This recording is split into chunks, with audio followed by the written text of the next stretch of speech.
we should be live from now on. Let me check on my phone. Not yet. If that is the case.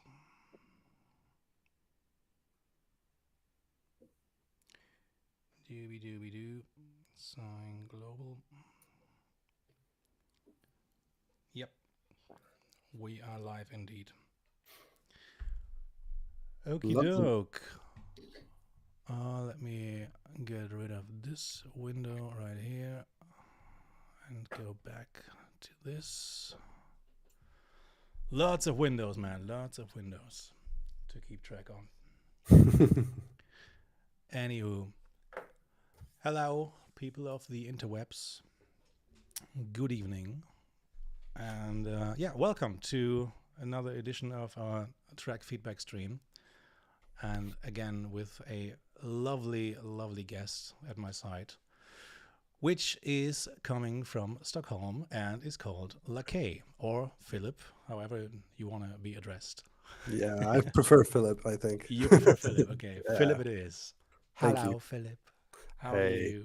Hi, Mark. It's all good. How are you? Yeah, I'm fine. A little bit of a very busy week this week, but nevertheless, all good, all fine. I got a little beer right here. Cheers, everybody. Cheers. I know you're sticking to water tonight. I'm sorry. Yeah, it's fine. I'll be with you next time with a brew for sure. Okay. Good. Now I can see also my chat here. Brilliant.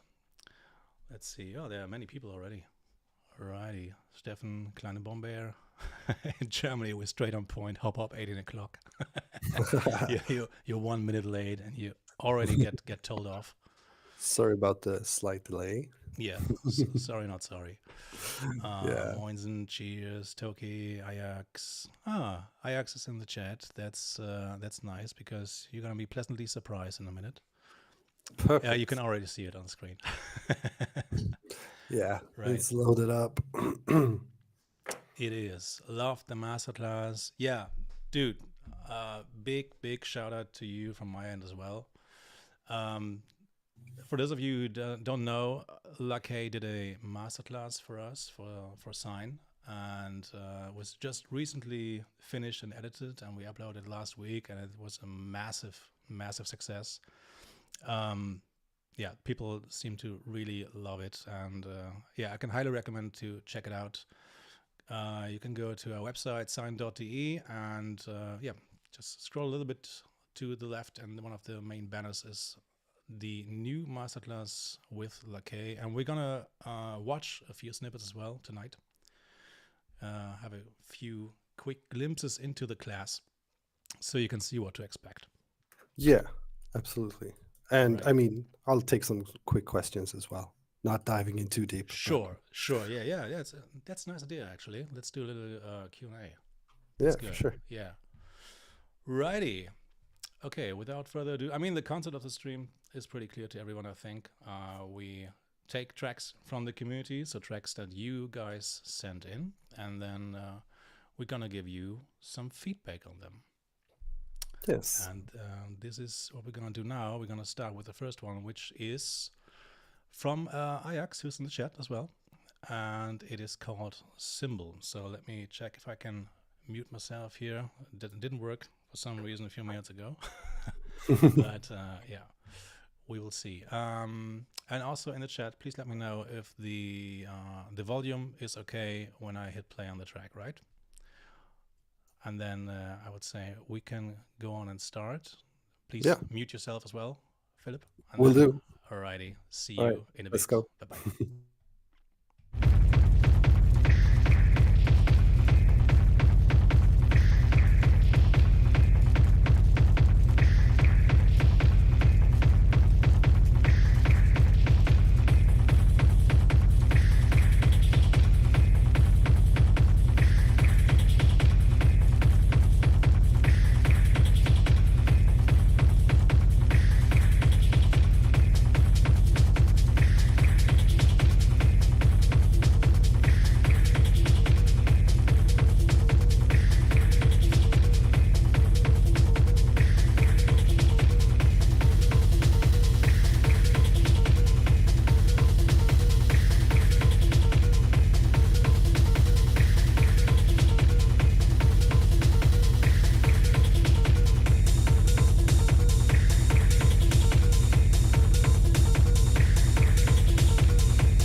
There we go. Don't know if Philip is finished already.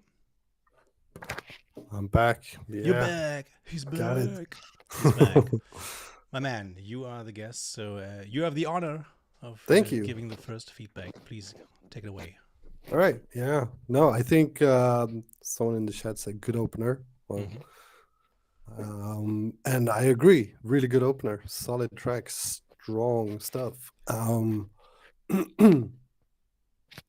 I do have one opinion, but I mean, that's taste, and I think maybe tiny bit of experience. This kind of brooding pad, airy thing coming in at the end is nice, but I think the track would gain a lot if it kind of came in earlier and was at a higher volume and demanded a little bit more space in the mix. Sort of, making it, taking it to that extra trippy level, and being very functional for a DJ as well. I think if it would be that, because it would be a really cool like kind of transition track, right? Yeah, I think so too. Yeah. Actually, I have in my folder when I play with Tractor, and I have these rating systems. Like 3 stars for me, by the way, are these transitional tracks, and this would be one of them. Yeah. So you can really put your thumb on it at which time of the night you're gonna play this, but it might fit, and then prepare the crowd for going to a different direction maybe. Yeah, exactly. Yeah. So bringing up that pad a bit in the volume and taking it in earlier, trusting it that it sounds cool enough, missing a little bit of confidence there. I think that's it. But that's great work. That's a great summary. Missing a bit of confidence, but that's fine because we don't know at which stage in their career the producers are that send the tracks in. But totally. I agree. Thank you for your feedback, and I can only agree. I really like the track. I like the ideas and the themes. I thought the pacing could use some work. So the overall arrangement and some detail work is missing, like transitions into the breaks and out of the breaks, make it not that obvious maybe. Right. But this is really nitpicking. And the one thing that stood out for me in terms of what the producer could do maybe better is the main sequence needs, in my opinion, some serious modulation over the track. I had the feeling it stays pretty much the same. There is some modulation going on, but it could use some more. Yeah. To keep it interesting over the span of 5 or 6 minutes. But other than that, I think it was really solid. Yeah, I agree. I think a little bit of slight modulation could be cool, but I also think that as a tool, it could also be, it's also functional as like kind of locked groove thing, right? It is. And then you play around with the hi-hats and the atmospheric stuff on top of that, and that what brings the drama and the cool transitions within the track. But I mean, sure, modulation would be great as well. I think that could be cool to experiment with and see where it goes for sure. Yeah, but that's an interesting point you said, because again, from a DJ perspective, if you have a track like this, I mean, I imagine you will be the same way. You just play around with stuff on top, like you said, right? Yeah, exactly. Just throw in some extra hi-hats from another channel and stuff like that. So yeah, absolutely. You remix on the fly. Yeah, that's a whole another topic in itself. Like how do people play, and when you play with 3 or 4 decks, what you're gonna do then, and which part of the track you're gonna use, and are tracks really at this point do they need to stand out for themselves? Of course they do, until a certain point. But I know a lot of people who play just a certain part of tracks and then mix them with other parts of other tracks. So.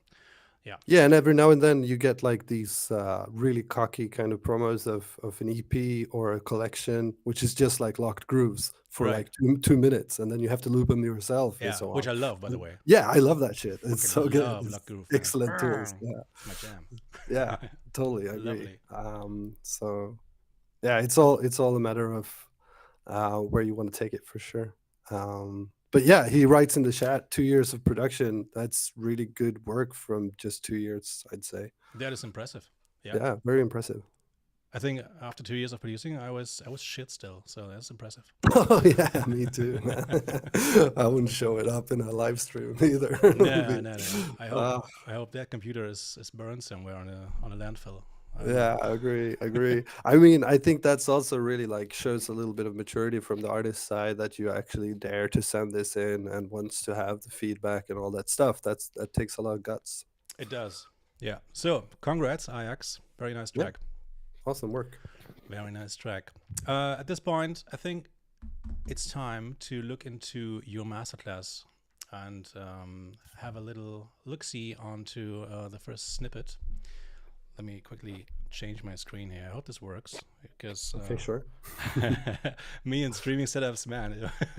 I'm gonna tell you some the behind-the-scenes thing of setting the whole stream thing up in my place.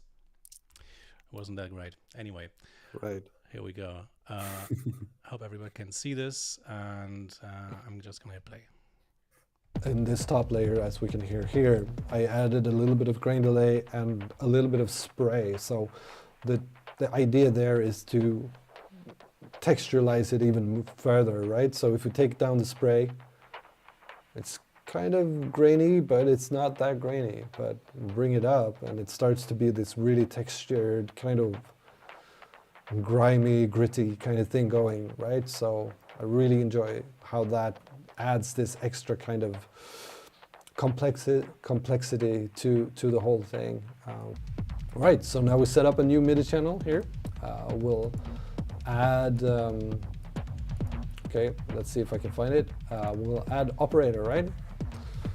So this is the first time in this whole project that we're going a little bit outside of our kick sample, but the idea here is to create some drones, and why not use operator while it's there for us to use, right? So I'm going to set up all the oscillators so they're on and on and on and on with envelopes. We'll give them some volume. And we're going to turn all the oscillators to fixed mode, which means that it's going to be free-flowing frequencies. It's not going to be tied to any semitones or tonality or anything like that. It's just going to be frequencies moving around. We'll add LFOs. So random again, maybe on 2 bars, so we have time to capture it and record it. We'll make 4 of these in total. And we'll set up each of them to its own frequency range of the oscillators. Which means that it's going to be a really like weird generative drone going on, but we're going to find some really cool sounds. But it's also the whole approach of letting it be outside of our control, letting it like move and make its own thing, and then we can capture it and record when it sounds cool to us, and not trying to design it from scratch and make it cool from the start. So I'm setting up a destination channel here where I can record into. And I'm going to group this because there's going to be more of these, right? So we'll put up some more audio channels. So when we have something cool, we can just drag it over and then we can audition these cool sounds together. We'll copy this AutoPan sidechain to the group head so we get this little pumping effect. And we're going to put a little bit of reverb on this as well. And we might as well use the same Valhalla we might as well use the same black hole as we were using before. So yeah, just having a nice tonality, maybe take down the resonance here, and then we'll take down the mix a little bit so we can hear clearly when it sounds nice in our mix, and then we'll capture it and record it. And of course it's going to be wild drone, so we need to turn down the volume a little bit on our input channel. So let's do this. So yeah, all over the place, right? That's nice, we'll capture that.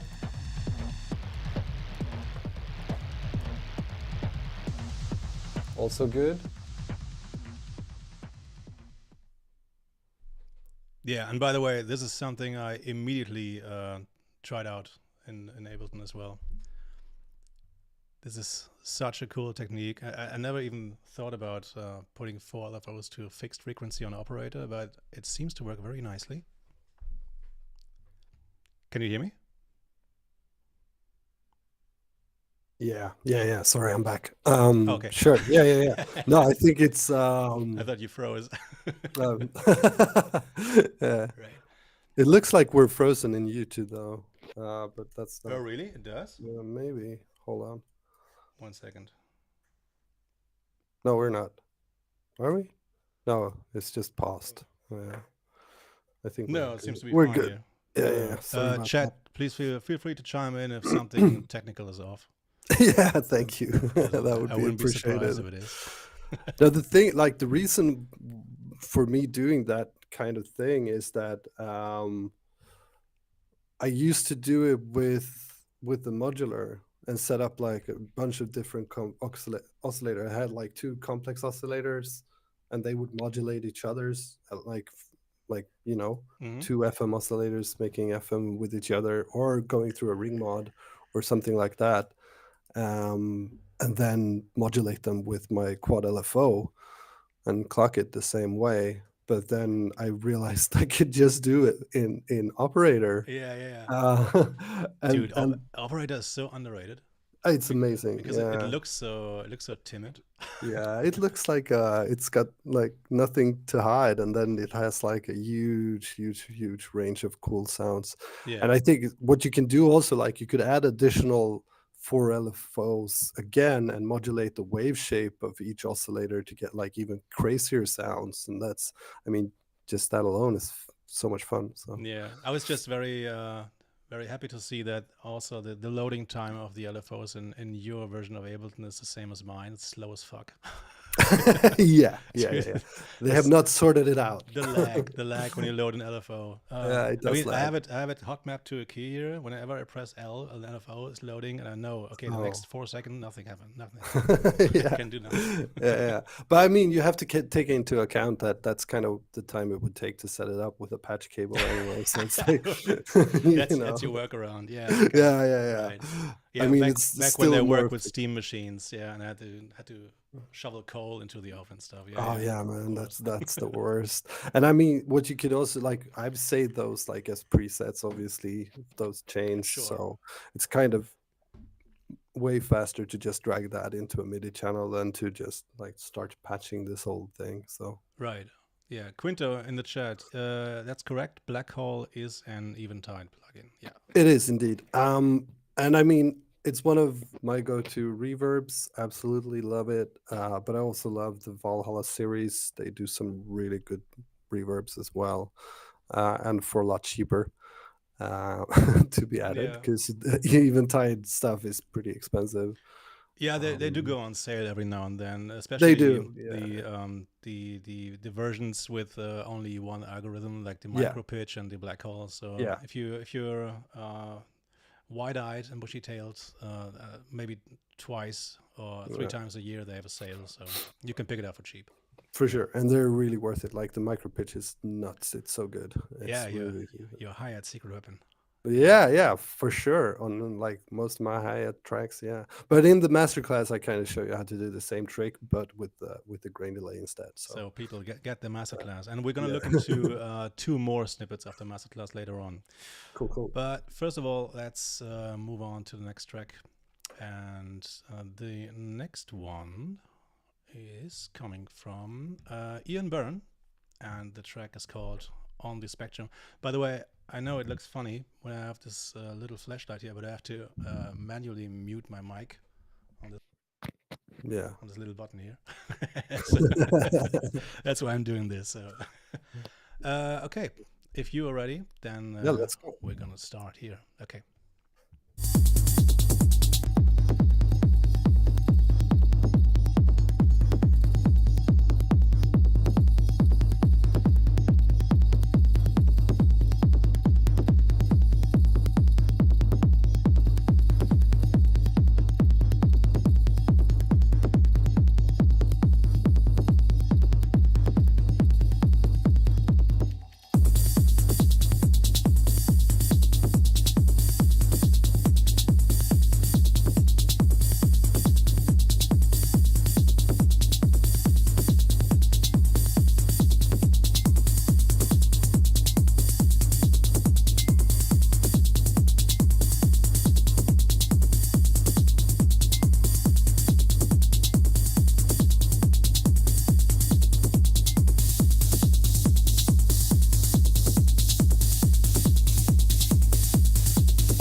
Very nice. Very, very nice. Let's wait a second until Philip is back. I'm back. You're back. Yay! He's back again. Righty. Okay, Arisen so from the dead. this time around, I'm gonna start, if you don't mind. So Shoot. I jotted down a few things here. First of all, the track is great. So I always love me some well done 909 toms, and they're really well done in this track, I think. It's just that's innovative. This one 909 groove that you can't replicate with anything else is the toms. Also loved the hi-hats, and hi-hats is a very underrated topic, I think, in my opinion. Lots of people just put in a 4-to-the-floor hi-hat or maybe some 8s, and they ignore the power of injecting a groove with your high frequencies. And I think that was very well done in this track. Also, nice playing with the velocity of the hi-hats, weaving in and out. Arrangement was cool. I like the tension bits and the filtering down in the break. And the only thing from a technical side, I would say that could use some work is the bleeps after the break. There's still some harsh frequency in there, and I get that's very difficult to do with bleeps, especially because they're sine waves. But I would go back into the track maybe and try to EQ out some of those harsh frequencies. I couldn't nail them down. We should maybe next time check out a way to have a frequency analyzer in the stream. But I think it was something between 3 and 5K. I don't know. Seemed a bit harsh to me, but that's very, very nitpicky. The track overall, I think, was great. Yeah, that's my feedback. Cool. Yeah, no, I can agree. Totally. I love it. Love the vibe of it. Love the sounds in it. Love everything about it. And as you say, like the solid tom groove is always a nice thing to hear. Yeah. It's very refreshing, and you know that's going to sound really cool in a PA as well, which is something to rely on. Something I felt like with the bleeps and bloops, especially when you have that brighter thing coming in as well, is that maybe it could like having the sequence on a solid 4/4 might kind of make it a little bit stale. Whereas you can play with polyrhythmical elements on those sequences with those two layers. They like that bright blip might go on 7 steps that comes in, and the solid kind of bleep loop that's always on might be on 6 steps, and that could cause this kind of facial sense of modulation without there being any modulation, which Yeah. I think is something I love when people do with these kind of bleep loop tracks. It kind of enhances the sci-fi vibe, if you will, right? I know there's a really like Mika Vaino did it with his alias Phyllis when he did a track called Ionit. I highly recommend you listen to that track because it's like a masterpiece when it comes to sci-fi tracks. And so inspirational. I don't think he even used clock sync. He just let the sequences go. And it's just a trip. So huge inspiration. Love that kind of stuff. It's really cool. Just ignore the grid and go nuts. I mean, it can be taxing on the ears depending on what you do with it, but especially when you drift into the region of higher frequencies, it doesn't take away from the groove that much. So agree. You can play around. You can be totally wild with it, which is really fun. It's really allowing for it, to. But yeah, everything sounds great as far as mixing goes, arrangements on point. That's the only thing I have like as a constructive criticism, if you will. Right. Yeah, perfect. Maybe you want to put that track you mentioned in the chat so people can have. Oh yeah, for sure. Let me find it for you. Alrighty. Yeah, hold on. Great one. We can move on as I find it. Yeah, in the meantime, I'm gonna skip to the next track. Yes, let's do this. After that, we're gonna have a little watch into the masterclass. Sounds great. Next track is coming from I never can remember which one is the artist and which one is the title, but I think it's Ginkely and Baku. Yeah. Let's just say it's Ginkely, and the track is called Baku. Right. For now. Right. Hit it. Hit it.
we go.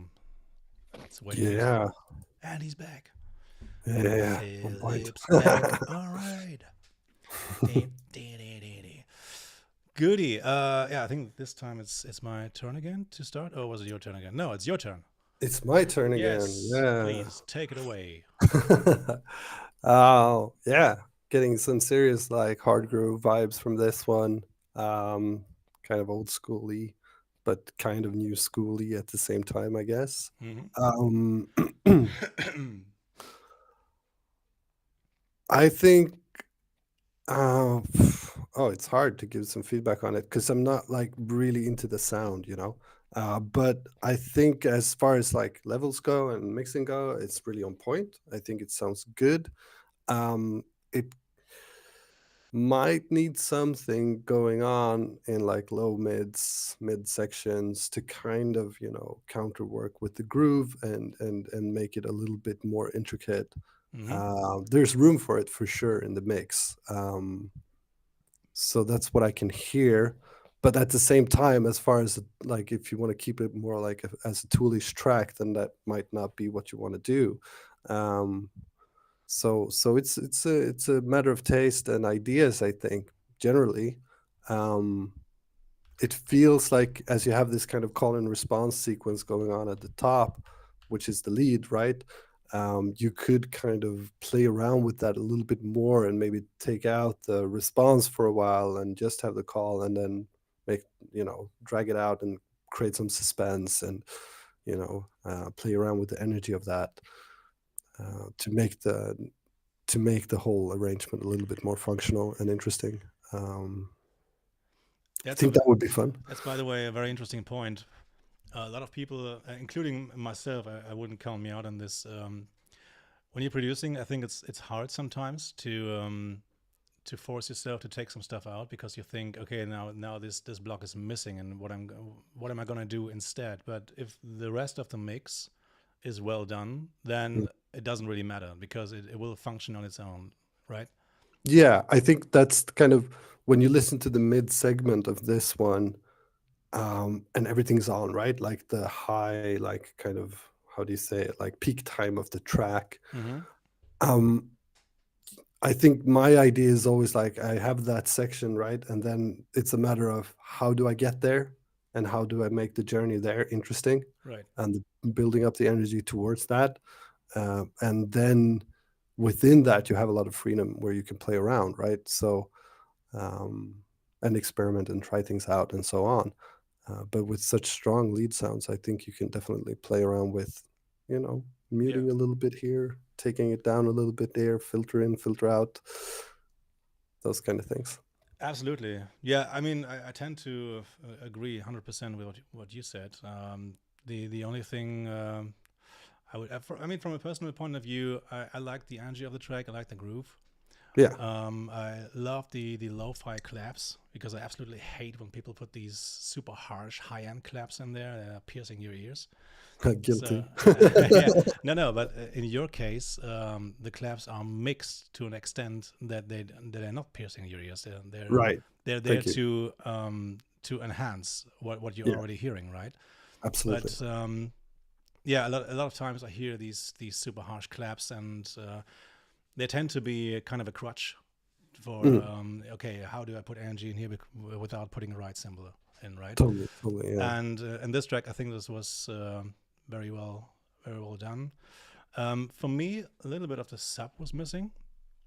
There was a little too less going on in the sub regions, and maybe a bit more. How could I put that?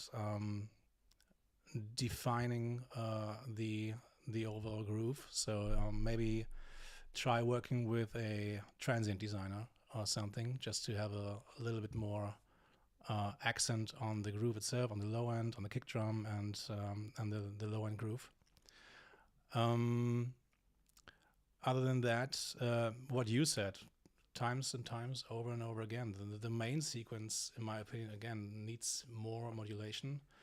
Maybe that's the thing, the personal thing from me, but I'm always getting bored very quickly when I hear a sequence. Um, so maybe try something like put some LFOs on your track and have them modulate the dry wet amounts of different reverb and delay sends stuff like that can always do wonders with very little effort.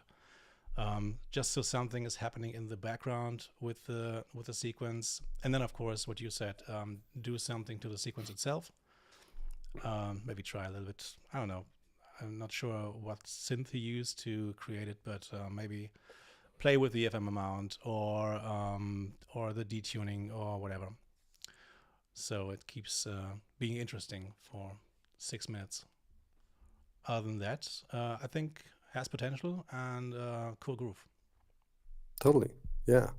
Righty. Good. Yeah, I hope this helped. Then I think it's time to have another look-see Okay. into your brilliant Masterclass. Let's see. And this time you are talking about sub, it says. All right. And snappy, it doesn't have that much sub, so what I want to do now is kind of create a sub layer. And for this to work, we can use a very simple tool. Well, it's pretty complex if you want it to be, but it can be really simple and straightforward, and it's the corpus. So which is, as some of you might know, but some of you might not know, it's a resonator, right? So it's a pretty versatile and cool sounding processing tool, but what you really are doing with the kick sample here is triggering the resonant oscillation of the corpus. So turn it into tube mode, pulling up the ratio, and then give it some decay. We'll tune it down. So our kick is in F, so like 5 semitones will sound kind of decent with it. So let's go for C. Switch on the LFO here, and this will give us some modulation of the pitch of this resonation. So if we just listen to it real quick, it's going to be pretty crazy. We're turning down the phase, so it's a mono signal. And now we have something that could resemble a kind of a sub generator of pitch movement, which is great for grooves and movement within our low end. So let's put out some hits here. Maybe like we'll add 2 here. And what I was setting up as well while I was talking is like the sample point for our sample. So if we don't want it to trigger that hard, we could reverse our sample and it's going to trigger it softer, and we'll get this kind of smooth sub going, right?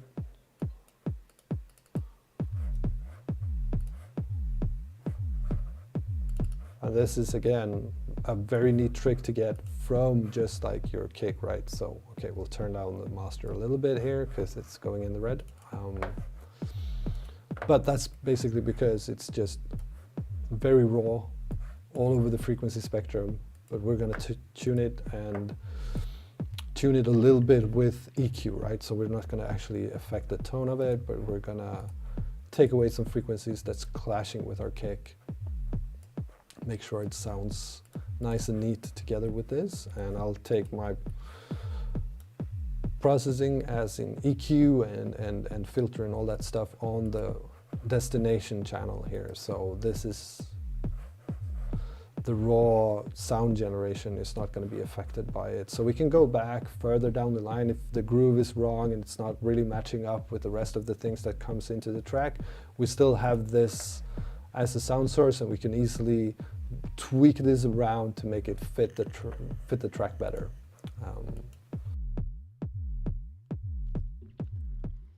Yeah, love the concept of using way less stuff than you would normally use, and getting the best out of it. Especially Corpus, I think, is such an underrated tool. It's great fun. I mean, I've used it for everything from subs like that to bass leads and, you know, cool percussive stuff, or anything you want to get, like give some extra spice or whatever. Like it's such a creative thing. I throw anything into it and all of a sudden you have this, like, I don't know, really cool unexpected sound. Yeah. And even using it, like, you know, very moderate, you could just use it like a little bit as I don't know, like 20% wet or something, just to color something, and it will be really, really effective. Yeah, I think one of the main secrets in Ableton to unleash or discover some stuff is just go beyond the default states and relatively quickly save your own default states. So when you find something you like, that is something that helped me a lot in the beginning. Yeah, same here for sure. I mean, you could also set up like a random LFO that's kind of like that starts modulating the tonality of the corpus, and just record that and take out the hits that sound cool to you, and all of a sudden you're gonna get some unexpected percussive sounds. Yeah, some It's- glitches and bleeps and yeah. bloops. Yeah. Oh yeah, for I sure. really wish Ableton at some point would implement a system that you can see your modulation. When you, Yeah. with the, I mean, they do have that kind of with the new LFO, but the devices that have a LFO built in, you can never see what it does. Yeah, It's really I feel disconnected from it. I most of the agree. I time. agree. I prefer to set up like an external LFO to modulate my auto filter or anything Same. like that, because then you see it moving, which is Yeah. I mean, we are visual creatures, right? yeah, absolutely. It's always good to have that. Very nice. And we have one more snippet to go later on in the stream. So, like I said, Brilliant. if you want to get the masterclass from Lakej, it's 160 minutes roughly. And there are 16 lessons in there. And yeah, everything from your techniques, secret weapons, and then, of course, arranging the whole track and pre-mastering so it's ready to play in the club. The whole thing is covered in this masterclass. So Which was like, I don't know, it's such a lucky fluke that everything worked out. yeah. At one point, you even said that, right? At one point, I was surprised that man. everything like, and it was so fun to work with the team as well. Like, kudos and shout outs, because it's been so professional all the way. Torga and Robin, Yeah, the unsung heroes. fucking awesome work, man. Yeah. And I just like being in such a secure and comfortable space that we actually shot the whole masterclass in like before lunch on 2 days. So it's like one, crazy, I would say it's like 8 hours of work in total, right? Which was like, I've never worked that fast and made a track like that. And maybe remixes could work out like that for that's sure. Insane, man. But an original work is just like, holy shit. You know? Yeah. So, guys and girls in the chat, the universe just wanted to have an excellent masterclass that came by on its own, essentially. Yeah, everything was just aligned, and it just like happened. Everything falls into place. Amazing. Totally.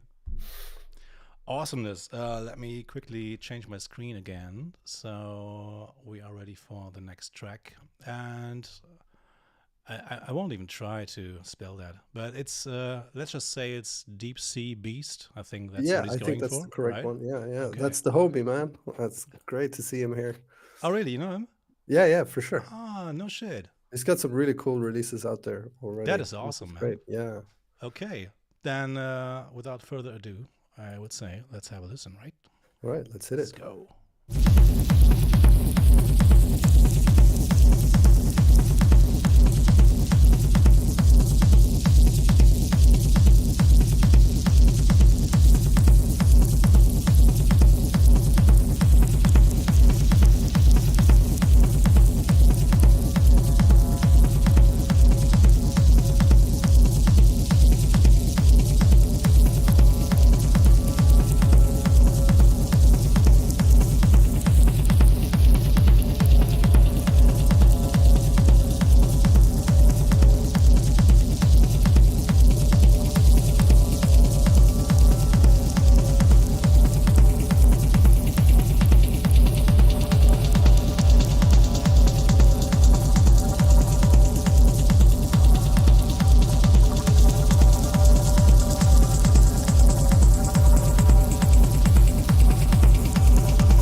point.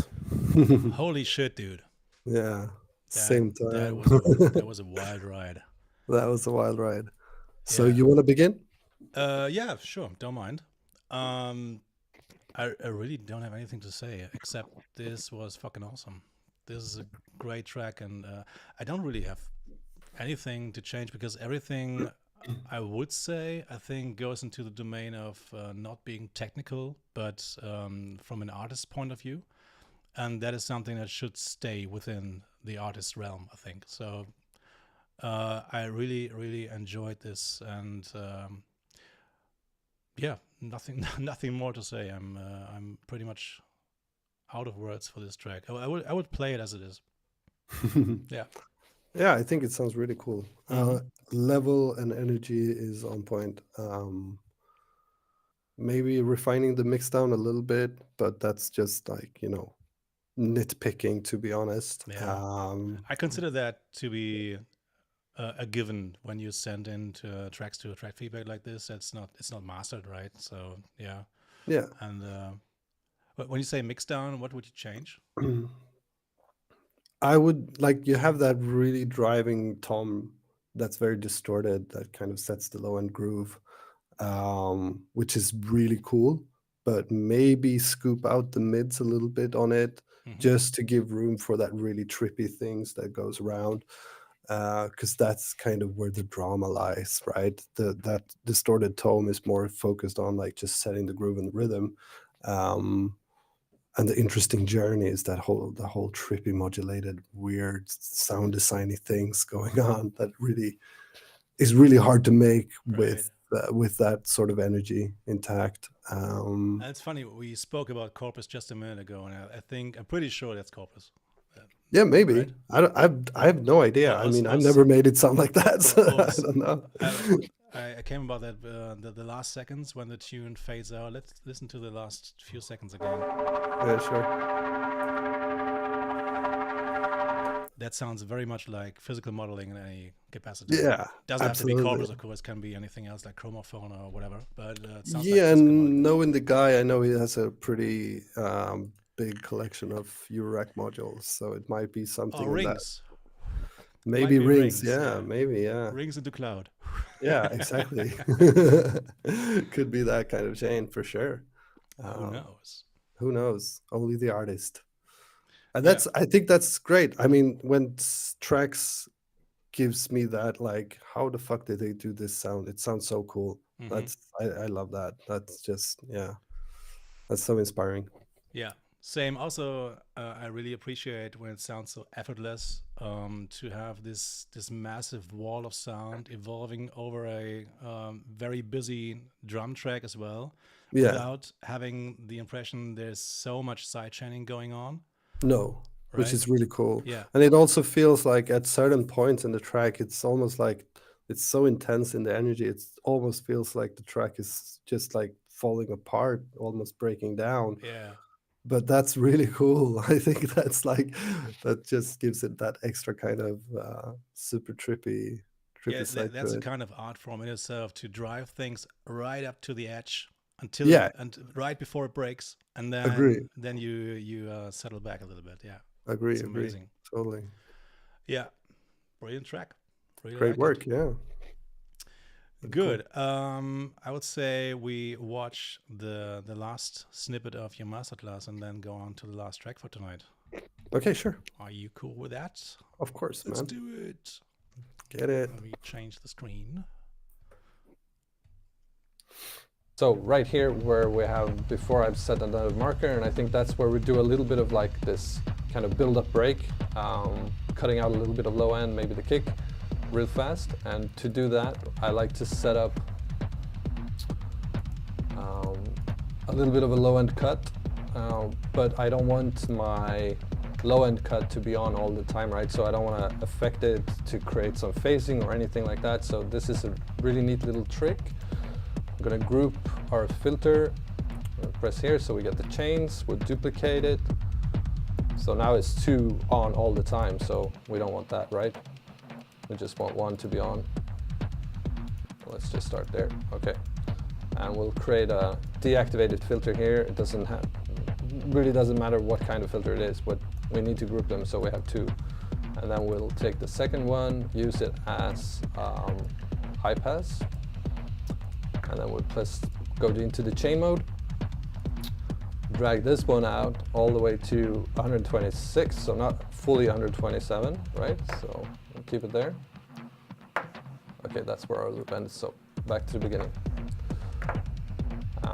And we'll take the second part, slide it all over to 127, so this is all the way, but it will start on the one, right? So it's not, when this cursor goes between the two filters, it's either or, it's not going to be cross-fading that much. But for the sake of smoothness, we'll create a crossfade, we'll drag in this little dot here, and then just for the convenience of arranging, we'll map this up, right? So we'll map the crossfade, and then we'll map the active filter's frequency. Dude, I would never have thought of that in a million years. Is my mic on? Yeah, okay. Just want double check. I'm so lazy. I just map my auto filter on my low end group when I live record to letter F on my keyboard for filter. Right. And then I go back into the arrangement later and clean it up a little bit. But I would never go to these levels of insanity. So I don't think it. That I mean, sounds I great. have it set up like a preset, right? So now it's just like I want to have my low end cut, sure, drag that in, Of course. and which is super handy. So it's really fast. But it's like I think this is like I found this. I don't know how many years ago now, but it's from this kind of like influencer YouTuber, right? Who did like a lot of like synth reviews and stuff, and he had this kind of my best tricks for Ableton kind of video, and this is the only Number thing I 5 took will away from. surprise you. Yeah, something like that. I don't know, but it's all kudos to him. Did he look like this on the thumbnail? Yeah, exactly. You won't believe what happened next. No, but I was just like, it felt like such a brilliant tool and such a neat way to get around like avoiding issues with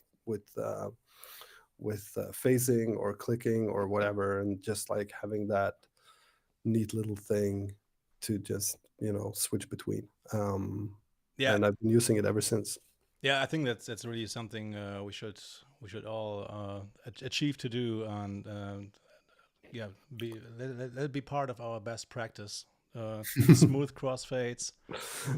Yeah, and you can Saves use it that up. kind of thing, stacking up things in Ableton with groups like that in really creative ways, right? You could like set up different kind of effect chains from the same sound and like start getting wild with it, which is really cool as well. I never did that really, but you can, so Right. it's really cool.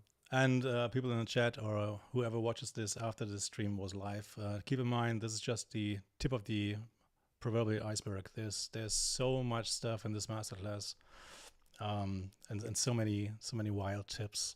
And sometimes it's really funny to me when you work with a software that long. I think I worked with Ableton for like 14 years now or something.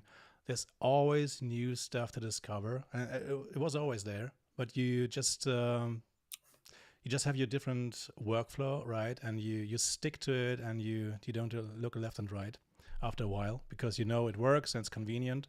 So it's really worth its weight in gold to see another person's workflow and adapt, or just take some of it from my own workflow. It's great. Yeah, exactly. And I mean, like, that's what I think is, and I say this constantly in my private classes as well, like I can show you a bunch of techniques, but once you start trying them out yourself, they will go through your personal filter, and they will be like filtered through your personal ideas of taste and what you're looking for sound-wise and so on. So it doesn't really matter, like the techniques won't make the sound or anything. So just like if you see something that you think that's cool, I'll take that, put it into your workflow, and then all of a sudden you kind of up your game and added something else that makes it more fun, but it's going to sound like you anyways if you keep true to your taste, right? Yeah, absolutely it will. I agree 100%. Yeah, it will sound like you, but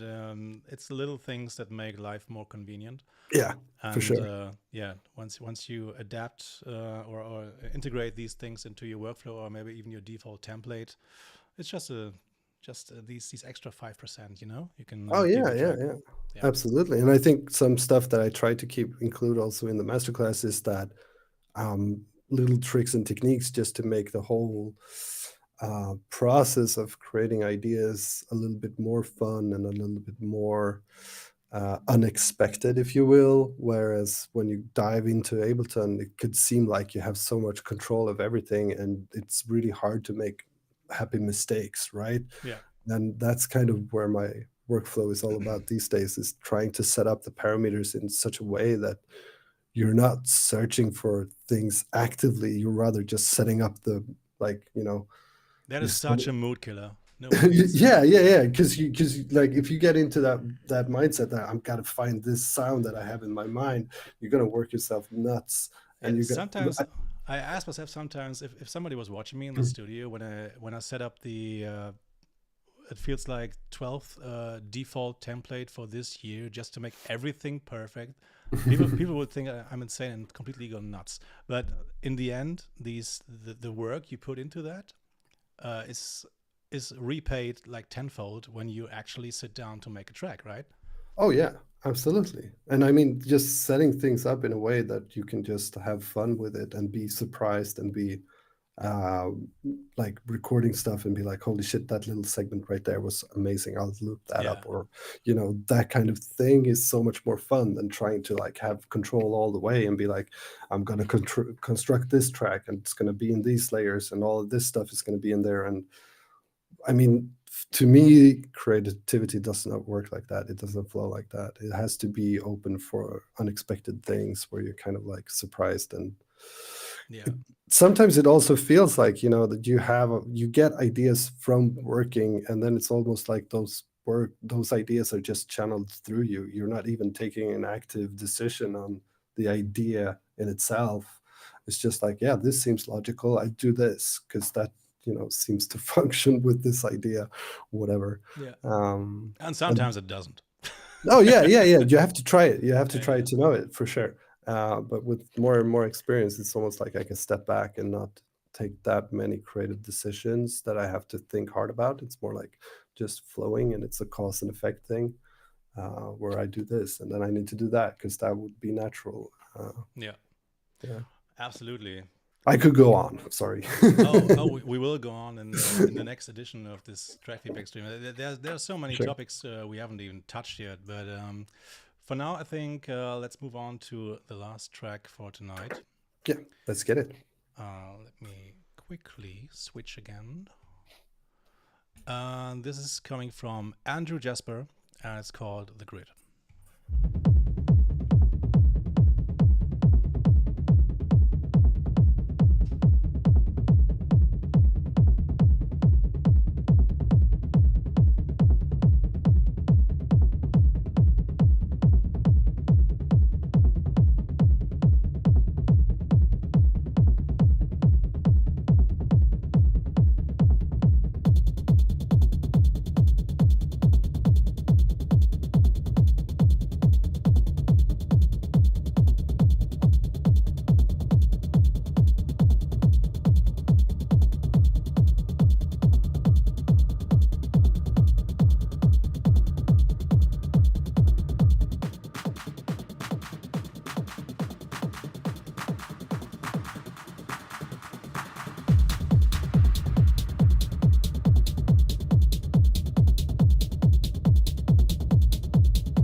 Yeah, I'm gonna cut the outro here. Let's wait a few seconds until Philip is back. I am. He's back. He is risen. Hey man, missed you. Yeah, How it's was been a while. how was your weekend? Good. Tough. You don't look like it. You look fresh as a spring cleaning. Fresh as a dad to a toddler.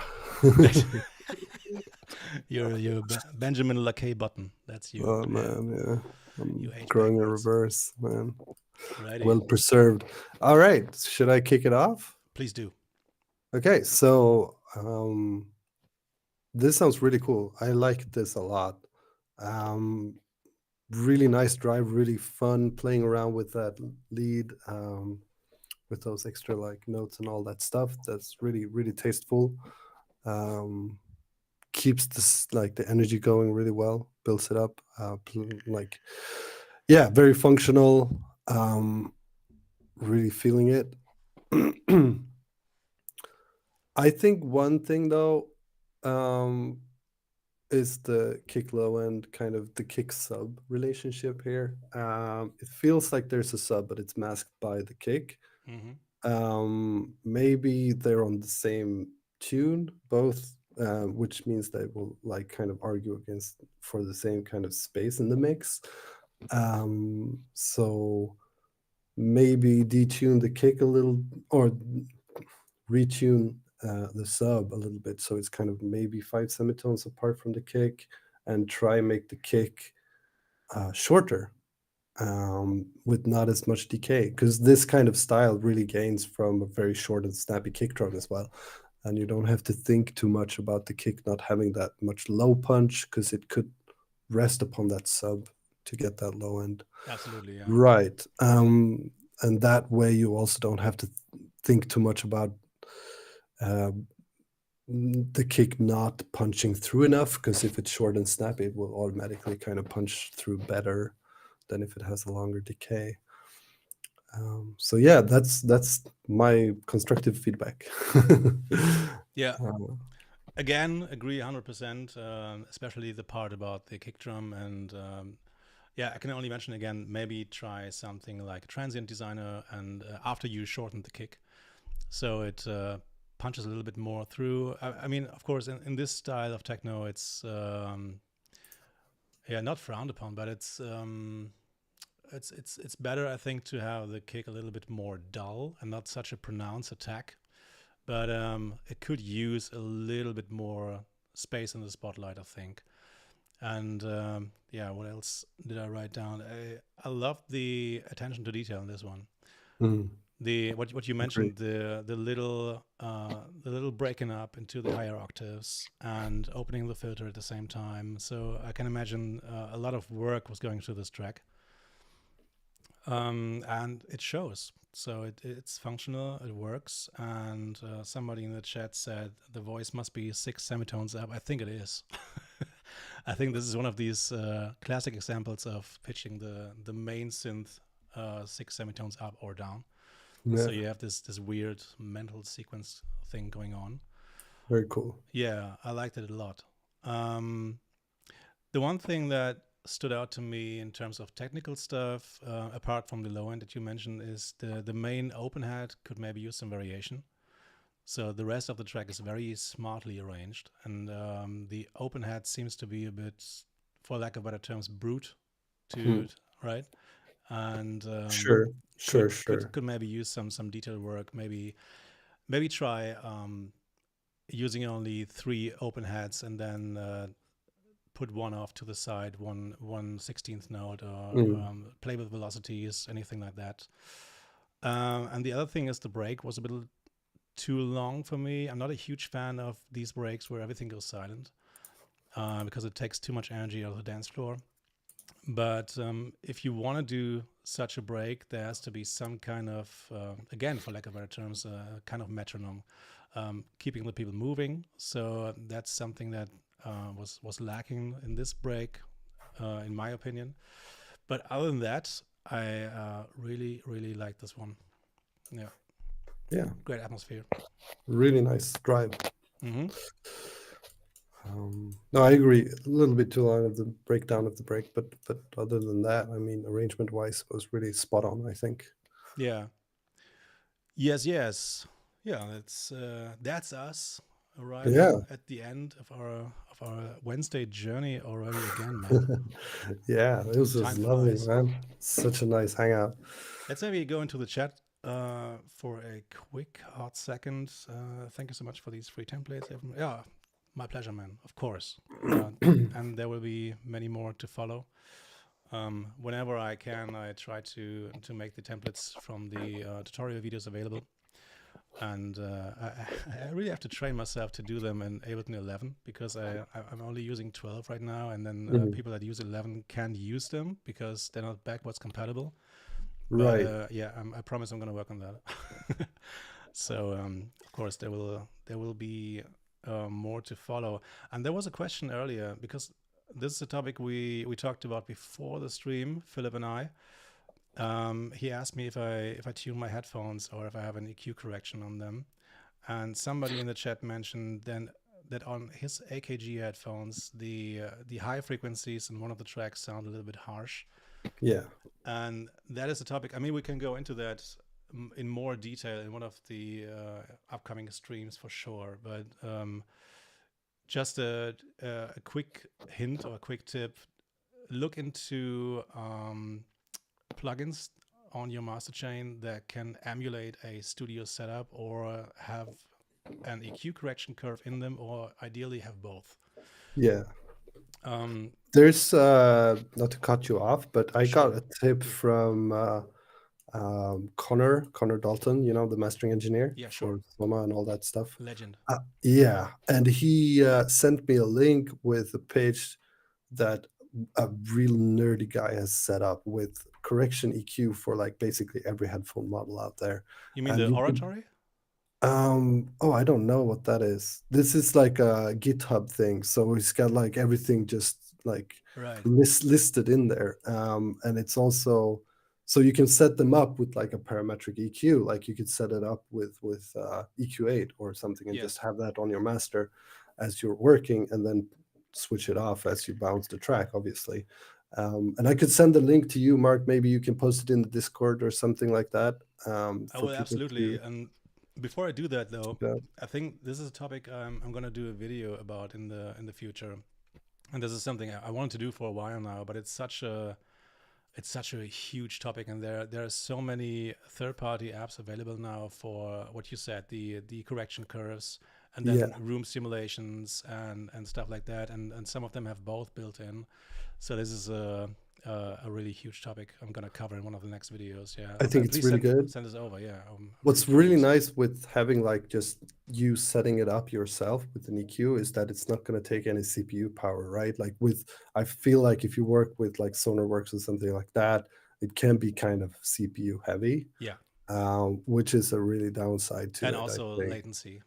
Yeah, exactly. And you get that as well, which kind of sucks. So if you have just like you set your own EQ up and you save it as a preset, and then you can just keep using it. I mean, we both have all these headphones that are considered super high-end headphones and amazing and what they can do with the range, but they also need EQs, you know, to sound correct, you know. Even these benefit from correctional EQ, Yeah, totally. So, and once I started using that, I think I've improved my mixes so much. Yeah, I'm glad you said that, because the absolute same experience here, and I was kind of neglecting this topic for a while, and didn't really find it necessary to do something, because like you said, oh man, I have these nice headphones, so they have to work right out of the box. Yeah, exactly. And essentially it's just, no, dude, fuck you. There's way more to that. Than you can imagine. Yeah. So it really improved. You have to think about this, I think, like standing notes in a room. And also different headphone manufacturers tune their headphones differently. So the comment that was in the chat was, I think it was on AKG headphones, and they are known to have these, kind of treble enhanced frequencies sometimes. Yeah, right? they can be a little bit sharp in the higher frequencies. Yeah, sharp and harsh, Yeah. and that's exactly where this comes in very, very handy. So yeah, please, Philip, drop the link to this in the chat or maybe on the Discord, or send I it to think me. it didn't really work when I posted a link in the chat, so I think I'll send the link to you and you can post it on the Discord server, because I'm not really on the Discord. Sure, yeah. That's cool with you. That would be Absolutely, nice. please do that. Yeah. Great. And I think you'll find your model in there as well, and you can set it up if you want to try it. I feel like that was just, an eye opener. But it's also like all cred to Connor, because I've never worked with a mastering engineer that actually took the time to write me back and be like, hey, can your mixes kind of lack in this region. Yeah. Could you please check out these tools to get it better? Because he asked what I had, like what kind of setup I had and so on. And he was like providing me with the tools I needed to improve, which is amazing. Like that's just, what a legend, Yeah, I'm always very, very appreciative if people take the time to really delve into the details, and we all know how busy these people are. So yeah. Oh yeah, absolutely. And I see him on his Instagram. It's worth a follow. He posts these stories about like, his thoughts on compression, on limiting, on everything that considers like getting a better mix. Because I mean, he's like every audio nerd out there. He wants to hear better sounds, and better mixes, and that will improve his work as well. So maybe you wanna, because I'm not logged in on this StreamYard's template here right now. Maybe you want to drop his name in the chat really quick, Connor Dalton, so people know who you're talking about, and they can look him up on their own time. Absolutely. Perfect. There he is. Please check him out. Oh, that's an interesting point from Audio Muscle. Studio modeling plugins always lead me to bad mix decisions. Far better is to use a simple visual balance tool like tonal balance control. Easier and better mixes, just my opinion. And you are absolutely right on that. I think it's the combination that makes it, because I'm using all the tools, and I think you're the same way, Philip. I'm using frequency analyzers. I'm using reference tracks. By the way, this is a topic that also comes up in your masterclass, reference tracks. Absolutely. And the way the way I work with them and set them up, not Correct. to get lost in the tracks that I'm referring. Yeah. So, yeah. Yeah. And we also talked a little bit about that briefly on the last stream we did. So yeah, I think that's a topic that comes up every now and then, because it is. It's something you can't stress enough. The combination of, like I said earlier, we're visual creatures, but we also need the confirmation, the audio confirmation and the visual confirmation at the same time. Best of both worlds, right? So Absolutely. Having a frequency analyzer or something like tonal balance control plus the EQ correction on your headphones, because let's be honest, most people don't have the time or the means to build a proper studio around them and treat it acoustically and all that stuff. It's also very expensive. So good headphones are the weapons of choice, right? Absolutely. But yeah, that doesn't mean you're you're home free, right? So No. You have to set it up properly and work with it. And I think what you also like, the main reason for using references is not like to kind of like, of course it's a reference point where you see like, okay, this is the balance I'm going for, but it's also a real tool to reset your hearing, because we're such subjective creatures as when we're working with a mix or we're working with a track or anything. Like it's almost impossible not to zone into a little bit too much on a specific sound. Yeah. So like how to zoom back and be like, okay, let's get an overall view of this mix. You need to have references just to do that hard reset, right? So, absolutely. And take breaks. Yeah, of course. Just take breaks, ease up your ears. Like I can stress enough how little headphones I use outside the studio. I'm one of those guys who loves to just not listen to anything, because I'm actually comfortable with silence, right? So and I think, me some silence. Just save your ears till you're working, right? Don't always listen. I'm the guy that turns the car radio down all the time. Yeah, same here. I agree, man. Yeah, I mean, I'd rather listen to like someone talking than like a podcast or something like that than music when I'm outside the studio, to be honest. Exactly. If I'm gonna listen to something, Right. but even that, like now, I just bring a book when I go somewhere, and I don't bring my headphones even. So, Yes. yeah, Skander in the chat, dear Lakej, I just sent my track. Will it still be possible to receive feedback? Thanks a lot, advance. For today, unfortunately not, but you all can of course send your tracks into our Discord server, and the link is in the description below the video. yes, And we're gonna filter them, and we're gonna have these streams regularly from now on. yeah. So yeah, then for today, I think that is pretty much it. Thank you Yeah, so much again for being part of this, Philip. my pleasure, totally.